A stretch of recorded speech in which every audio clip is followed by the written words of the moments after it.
Well, what a story from Gary Wilson. After beating Jamie Jones, he had to go back to work as a taxi driver.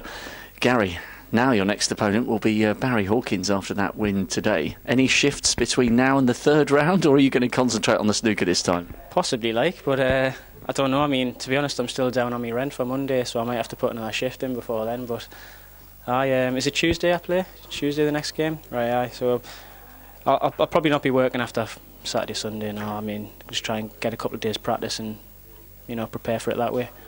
Can you believe what you've done here in the first two rounds? I mean, there's still a long way to go, but it's fantastic to get yourself through to the televised tables on the big stage against a man who was in the World Championship final, no less, just a few months ago.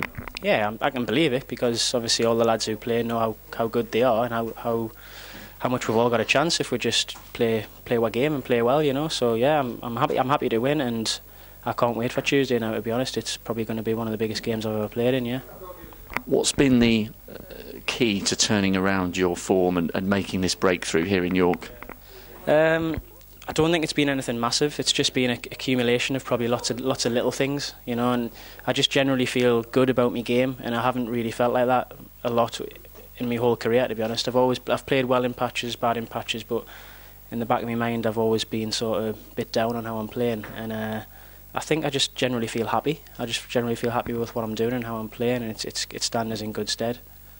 Did you mention to anyone you picked up after the first round win that you happened to be taking part in one of snooker's most prestigious tournaments? What's been the reaction back home? All they keep saying is, "Are you doing Movember? Are you doing Movember?" Aye, mate, aye.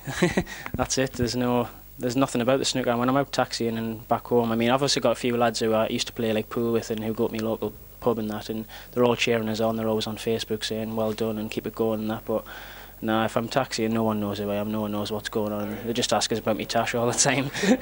But presumably you had a few people in the crowd today, and you'll be requesting even more tickets from World Snooker when you take on Barry Hawkins. I had my dad today and a lad Jeff who I used to play with a lot, and he plays pool now, and his girlfriend there. So if my girlfriend Robin can get a shift off work, I'm going to see if she can get down as well, yeah.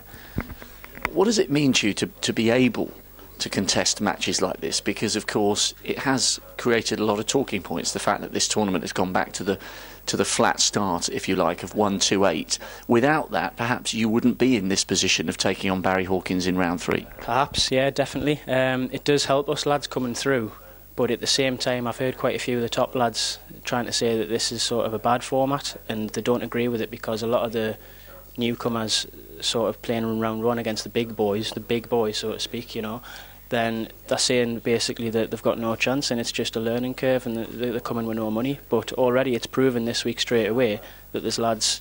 I mean, I think in the first day there was a handful of results that went the wrong way according to the bookies, according to the favourites, So I don't know how that goes. If they're saying that the top lads are just basically whopping these guys and it's no good for them, well, there's shock results happening day 1 straight away. So I don't agree with that. I think that a lot of the lads, when playing well, are capable of beating the big boys, and I think the big boys have maybe got to learn to just get on with it. They're in round 1 with everyone else. They're playing on the same tables as everyone else.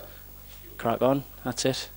Is there a possibility that from the confidence and the run you've had here that maybe you'll put the taxi driving to one side and you might be able to go full time, or is that a little way off just yet? Yeah, well, I've said that after my last match. I mean, I've been thinking about it for ages, to be honest, ages and ages. Ever since the start of the season, I've been saying, well, when am I sort of going to be able to try and do this as a living and knock the taxi in on the head? But it's coming to a point now where I'm sort of earning a bit of money now. I'm doing all right. So as I said, I think it's going to come in January.